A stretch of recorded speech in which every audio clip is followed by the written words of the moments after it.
Okay. பேசுறது கேட்குதா? Mic இல்லை, ஜஸ்ட்டு நார்மலுக்கு தான். ஓகே. ஸோ இந்த வீடியோ வந்து எதுக்கு அப்படின்னா, இதில் ஒரு பர்சனல் கனெக்ஷன் இருக்குது. பர்சனல் கனெக்ஷன்ற மாதிரி இருக்கும் எல்லாத்துக்கும் ஒன்று. அது மாதிரி ஒரு பர்சனல் கனெக்ஷன் இருக்குது. என்ன அப்படின்னா,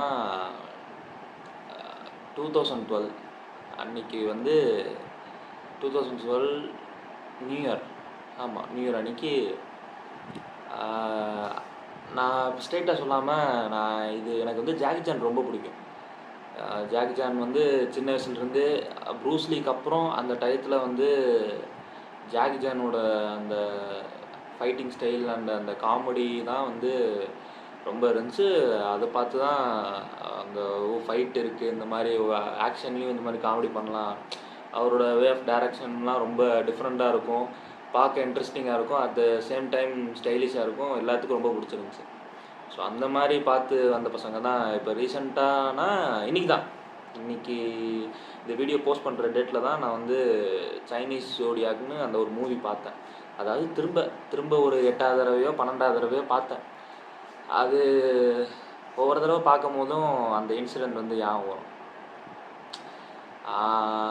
அது என்னென்னா, மதுரையில் வந்து சம்மர் ஹாலிடேஸில் கிறிஸ்மஸ் லீவில் மதுரையில் இருக்கேன், ரிலேஷன் வீட்டில் இருக்கேன். அப்போ நியூ இயர் அன்றைக்கி என்ன செலிப்ரேஷன், என்ன பண்ணலாம், அப்படி என்ன பிளான் பண்ணலாம், வெளியே போகலாமா என்ன பிளான் பண்ணும்போது, இந்த மாதிரி மூவி இருக்குது போகலான்னு சொல்லிட்டு நான், மாமா, அண்ணன் எல்லாம் போய் பயங்கர காமெடி. அங்கே தமிழ் டப்பிங் வேறு லெவலில் பண்ணியிருந்தாங்க, ரொம்ப பிடிச்சிருந்துச்சி. அந்த சின்ன சின்ன இடத்துல காமெடி பண்ணுறது, அது என்ன சொல்கிறது, நீங்கள் யார் பக்கம் இருக்கீங்க, நான் வந்து நடுவில் கொஞ்சம் பக்கத்தை காணும் அப்படின்ற மாதிரி அந்த டப்பிங்கில் அப்படியே அடிச்சு விட்றது, அந்த இதெல்லாம் ரொம்ப நல்லா ஒர்க் அவுட் ஆகிட்டு இருந்துச்சு. அந்த மாதிரி ஜாக்கி சான் படம்லாம் பார்க்க ரொம்ப இன்ட்ரெஸ்ட்டாக இருந்துச்சு. ரொம்ப படம் பார்த்தோம், ரொம்ப ஜாலியாக என்ஜாய் பண்ணி இது பண்ணிருந்தோம். அப்புறம் மதியம் வீட்டுக்கு வந்து சாப்பாடு எல்லாம் சாப்பிட்டு, எல்லாம் அப்படியே சிக்கன்லாம் வச்சு சாப்பிட்டு அந்த டயத்தில் சாப்பிட்டு இது பண்ணிட்டுருந்தாங்க. அப்புறம் ஒரு ஃபோன் கால் வந்துச்சு. ஏதோ சம்திங் வந்து பிரச்சனை அப்படின்றது தெரியும். பிரச்சனைனா அவங்க எதுவும் ஓப்பனாக சொல்ல, ஃபோன் கால் வந்தோன்னே அப்படியே கேட்டுட்டு எல்லோரும் குசு குசுன்னு என்ன தவிர எல்லோரும் பேசிக்கிறாங்க. என்னன்னு தெரில. அப்புறம் ஊருக்கு போகலாம் அப்படின்னு சொல்லி கூப்பிட்டு போனாங்க. நான் எதுவும் கேட்கல, அப்போ பேச மாட்டேன், சரியா எதுவும் பேச மாட்டேன்னா எதுவும் கேட்க மாட்டேன், சொல்ல மாட்டேன், அப்படியே அமைதியாக இருந்திருப்பேன். அப்புறம் பஸ்ஸில் போக ஃபோன் வந்து மெசேஜ் மாதிரி சொல்கிறாங்க, எல்லோரும் அழுகுறாங்க. பக்கத்தில் மாமா தான் உட்காந்துருந்தா அழுகுறாரு. எனக்கு என்ன சொல்கிறது, என்ன பேசுகிறது, என்ன சொல்லணும் எதுவுமே தெரியாது, எப்படி ரியாக்ட் பண்ணணும் எதுவுமே தெரியாது. நான் வந்து அப்படியே நமக்கு என்னப்பா அப்படின்ற மாதிரி அமைதியாக உட்காந்துருக்கேன். என்ன சொல்கிறது அப்படின்னு நம்ம உட்காந்துருக்கேன். அப்புறம் ஊருக்கு கூப்பிட்டு போகிறாங்க. வீட்டுக்கு திருச்சியில் அந்த ஊருக்கு கூப்பிட்டு போனோடனே யாரோ ஒருத்தங்க இறந்துட்டாங்க அப்படின்னு சொல்லி சொல்கிறாங்க. உள்ளே போன்றாங்க. உள்ளே போவேன். அதுவும் அத்தை தான் யாரோ இறந்துட்டாங்கன்னா, அவங்க உடம்பு முடியல அந்த மாதிரி இருந்தால் இறந்துட்டாங்கன்னு நினச்சி பார்த்தா எங்கள் அப்பா இறந்துருக்கிறாரு. ரொம்ப ஆச்சரியமாக தான் இருந்துச்சு. என்ன இப்படி ஆகிப்போச்சு, என்ன ஆச்சு அப்படி அந்த மாதிரி ஒன்றுமே புரியல, ஒன்றும் தெரியல. அப்போ அது 7th படிச்சுட்டு இருந்தேன், 2012. ஒரு நல்ல படம் பார்த்துட்டு சாப்பிட்டுட்டு ஒரு இதாக போய்ட்டு இருந்தது. அப்படியே வந்து ஒரு டிசாஸ்டர், ஒரு கொடூரமாக, ஹாரபுளாக வந்து அதுக்கப்புறம் லைஃப் எப்படி போகும், எப்படி சேஞ்ச் ஆகும், என்ன நடக்கும்ன்றதே தெரியல. அந்த எந்த ஒரு அவேர்னஸும் இல்லை, தெரியல எனக்கே இதுக்கப்புறம் எப்படி போகும். நம்ம ஏதாவது படிப்பும் வராது. ஆனால் அம்மா சொல்லுவாங்க, படிக்கணும், நல்லா படிக்கணும் சரியா அப்படி இப்படின்னு சொல்லிருப்பாங்க. ஒன்றுமே புரியாது, என்ன சொல்கிறது, இவ்வளோ நாளே என்னென்ன தெரியாது, இனிமேல் எப்படிங்க படிக்கிறதுன்ற மாதிரி தான் அப்போ மைண்டில் இருக்கும், என்ன பண்ணுறதுன்ட்டு. அது மாதிரி அதனால் அந்த மூவி வந்து என்னால் மறக்க முடியாது. அந்த சைனீஸ் ஜோடியாக் அப்படின்னு சொல்லி 12 சைனீஸ் ஜோடியாக்னு சொல்லி அந்த படம், அது ஃபேவரட், ரொம்ப ஃபேவரட். அது அந்த மூவியோட அந்த இது வந்ததுனால என்னால் இது மறக்க முடியாது. அந்த படம் சம்மர்லேயும் ஏதோ 12 என்னமோ ரிலீஸ் ஆச்சு. அப்படியே கொஞ்சம் வந்து டேட் தள்ளி இந்த கிறிஸ்மஸ் ஹாலிடே போய் ரிலீஸ் ஆச்சு போல். நான் நியூ இயர் அன்றைக்கி என்னமோ பார்க்குறேன். மதுரையில் ஆரப்பாளையத்தில் அங்கே மாமா வீட்டிலேருந்து அப்படியெல்லாம் போனோம். நான், அண்ணன் 2 பேர், மாமா, அவங்க பிள்ளைங்க எல்லாம் போகிறோம். அதெல்லாம் பயங்கர ஜாலியாக இருந்துச்சு. அது ஒரு எக்ஸ்பீரியன்ஸ் தான். எந்த ஒரு கவலையும் இல்லாமல் என்னடா நாள் நல்லா போதேன்னு ஒரு நினச்ச தருணம். அதெல்லாம் அந்த மாதிரி நல்லா போதே, எல்லாம் சாப்பிட்றாங்க சரிங்க, முத்துக்கு முத்தாக அப்படின்ற மாதிரி இருந்துச்சு. அதுக்கப்புறம் எவன் கண்ணு வச்சாலும் தெரில, ஃபோன் வந்துச்சு, இந்த மாதிரி கூப்பிட்டு போய் இது பண்ணான். அது நான் ஏன் இதை அப்படி சொல்லணும்னு தோணுச்சுன்னா, இது என்னோட பர்சனல் கனெக்ஷன். இந்த சைனீஸ் ஜோடியாக் மூவியோட ஒரு பர்சனல் கனெக்ஷன் வந்து இது இருக்குது எனக்கு. இந்த படம் பார்த்தா கண்டிப்பாக இந்த நினைவுகள் வரும் அப்படின்ற மாதிரி. அதே சமயத்தில் எனக்கு ஜாக்கி சானும் ரொம்ப பிடிக்கும். அதுக்கு ஒரு ட்ரிபியூட் தரணும், இல்லை சம்திங் வந்து சின்ன வயசுலேருந்து அவரை பார்த்துட்டு இருக்கப்போ அவருக்கு 74 வயசு ஆகுதுன்னு நினைக்கிறேன், எனக்கு சரியாக தெரியல.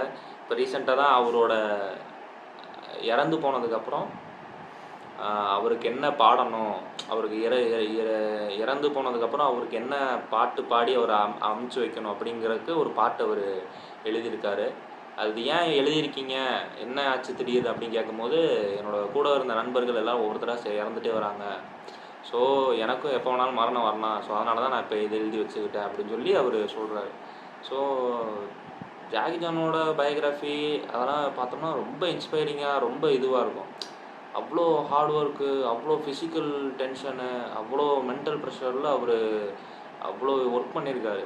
அந்த சைனீஸ் ஜோடியாவோட டாக்குமெண்ட்ரி, பிஹைண்ட் த சீன்ஸு, அது வந்து இப்போ ரீசெண்டாக ஒரு 15 வருஷத்துக்கு முன்னாடி வந்த படம்.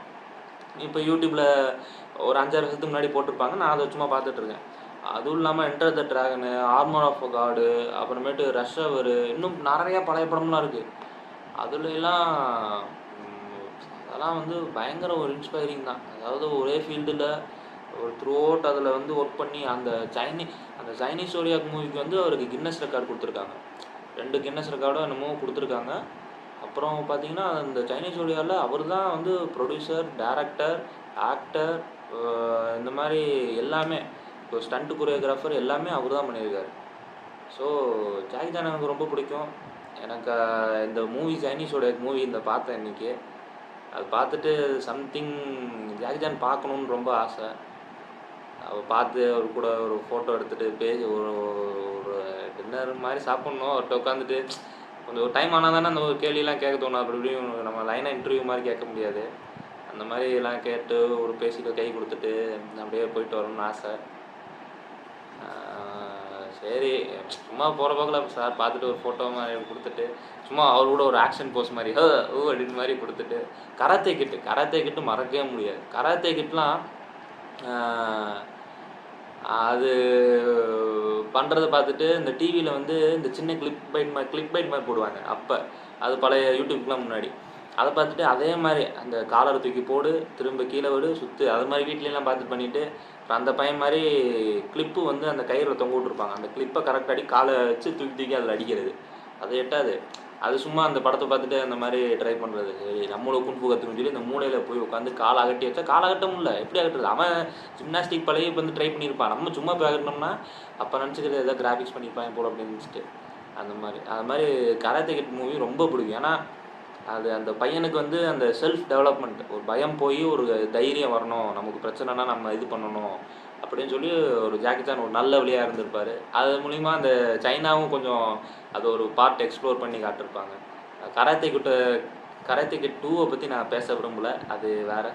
கராத்தே கிட் 1 தான் ஃபேவரட். நமக்கு ஜாக்கி சான் நடித்ததில் கராத்தே கிட் 1 ஃபேவரட். நல்ல கதை இருக்கும். அதோட ஓஎஸ்டி கூட எனக்கு ரொம்ப பிடிக்கும். நான் வந்து சேவ் பண்ணி வச்சுருக்கேன், என்னோடய ப்ளேலிஸ்ட்டில் சேவ் பண்ணி வச்சுருக்கேன். நான் அது கேட்பேன், அப்பப்போ கேட்பேன். 10 நிமிஷம் ஓஎஸ்டி, 7 நிமிஷம், 6 நிமிஷம் ஒவ்வொரு மியூசிக் ட்ராக் தனியாக இருக்கும், அதை நான் கேட்பேன். எனக்கு ரொம்ப பிடிக்கும் அது. அந்த மாதிரி ஜாக்கி சான் பற்றி பேசணுன்னா இன்னும் நிறையா பேசணும். அந்த பழைய ஒரு ஜாக்கி சான் படம் இருக்குது, அது பேர் கூட எனக்கு தெரியாது. அது வந்து சம்திங் வந்து ஷாவ்லின் மாங்க்கு ஏதோ ஷாவ்லின் த ட்ராகன் அப்படின்ற மாதிரி எனக்கு தெரியல. அதில் வந்து ஜாக்கி சான் குன்ஃபு கற்றுப்பாப்பில். அதோட கற்றுக்கிற சீனு, அதோட டெக்னிக்கல்லாம் ரொம்ப கற்றுக் கொடுக்குற மாதிரி அந்த ஒரு ட்ரிக்லாம் அதில் போட்டிருப்பாங்க. அதை பார்த்துட்டு அதே மாதிரி நானும் வீட்டில் பண்ணி பார்த்துட்டு பயங்கரமான இது. அவர் வந்து உலகம் ஃபுல்லாக வந்து ஃபேமஸ். அந்த குன்ஃபுன்ற ஒரு கலை மூலமாக அவர் எடுத்துக்கிட்ட அந்த ஒரு அதோட டெடிக்கேஷன், அவர் பண்ணுற அந்த இதில் ஒரு பிலீவ் பண்ணி உள்ளே வந்து இறங்கி ஒரு இண்டஸ்ட்ரியில் ஒரு 40-50 வருஷமாக இருந்து பல 100 படம் நடித்து ஸோ பலாயிரம் ஸ்டண்ட்டு கொரியோகிராஃப் பண்ணி அவ்வளோ இது பண்ணியிருக்காரு ஜாக்கி சான். நிஜமாலும் வந்து ரொம்ப ஆச்சரியமாகவும் இதாகவும் தான் இருக்குது. ஸோ அவங்களுக்கும் ஜாக்கி சானுக்கும் ஒரு ஆள் இன்ஸ்பிரேஷனாக இருப்பாங்க, ப்ரூஸ் லீ இருப்பாங்க, இல்லை அவங்களுக்கும் வேறு ஏதாவது பர்சனல் மென்டார்ஸ் இந்த மாதிரி நிறைய பேர் இருப்பாங்க. ஸோ கண்டிப்பாக நம்ம வந்து இவங்க வந்து ஜஸ்ட் ஒரு என்டர்டெயின்மெண்ட்டாக பார்க்காம நம்ம வந்து லைஃப்க்கு வந்து எப்படி நல்ல இதில் லீட் பண்ணலாம் அப்படின்ற மாதிரி நம்ம நினச்சி இவங்களை ஒரு இன்ஸ்பைரிங்காக எடுத்து நம்ம இது பண்ணால் நமக்கு நல்லது. ஜஸ்ட்டு ஒரு மூவி பார்க்க நல்லா இருக்குது, ஓகே ஃபைன். ஆனால் அதில் அவங்க எவ்வளோ ஹார்ட் ஒர்க் பண்ணியிருக்காங்க, behind the screen, behind the ground work எவ்வளோ பண்ணியிருக்காங்க அப்படின்னு பார்க்கும்போது கண்டிப்பாக அதெல்லாம் வாய்ப்பே இல்லை. கண்டிப்பாக அதை ரொம்ப அட்மையரை நான் பண்ணுறேன் அவங்கள. எனக்கு ரொம்ப இது பண்ணேன். ஸோ அதுதான் வந்து நான் இந்த வீடியோவில் சொல்லணும்னு நினச்சேன். ஆமாம், இது ஏதாவது ஒரு வீடியோ சும்மா போடணுன்னு மாதிரி இல்லை, ஏதாவது ஒரு காரணம் இருக்கும் நம்ம சேனலில் வீடியோ போட்டோம்னா. ஃப்யூச்சரில் ஒரு 50 வருஷம் கழிச்சு, இல்லை ஒரு 40 வருஷம் கழிச்சு இந்த மாதிரி பார்க்கும்போது நம்ம சங்கதிகள் நம்மளை பற்றி பேசுவோம். நானே பார்த்துட்டு சிரிப்பேன், அவ்வளோதான், வேறு ஒன்றும் இல்லை. அதான். Okay bye.